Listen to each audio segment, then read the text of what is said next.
இருக்குல்ல, வாக்குறுதிலாம் சொன்னீங்க, சொன்ன வாக்குறுதி என்னத்தை நிறைவேற்றுறீங்க அப்படின்னு கேள்வி இருக்குல்ல. கரப்ஷன் இல்லாத ஆட்சி திமுக ஆட்சி. யாராவது ஒரு ஜின்சி நேற்று பேசுன ஒருத்தன் 1-to-1 டிபேட் கேட்கவா? இது என்ன இது? நீயாலே இது என்னடா சொல்ற? என்னால நம்ப முடியலையே. என்ன சாட்டா நீங்களா பேசுறீங்க? 1-to-1 debate. இது ஆளுங்கட்சி இல்ல, 1-to-1 டிபேட்.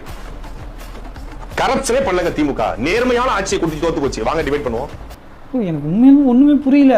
என்னங்க எனக்கு ஒண்ணுமே புரியல. அதுதானப்பா எனக்கும் புரியல. சாட்டையா பேசுறது இதெல்லாம் என்ன எங்கடா இருக்கு? திமுக ஒரு இடத்துல கூட ஒத்த ரூபா காசு கூட யாரும் வாங்கல. அப்படி செஞ்சும் தோத்து போச்சு. பேசுவோம். திமுக எங்க இருந்து வந்திருக்கான்? எங்கயா இருந்த இத்தனை நாளா? ஏன் இத முன்னாடி பேசியிருந்தா என்டிகே எங்கேயோ போயிருக்குமே.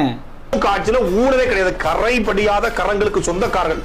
தூய பால் போல, கறந்த பால் போல, குழந்தையின் வாய் போல. என்ன இது?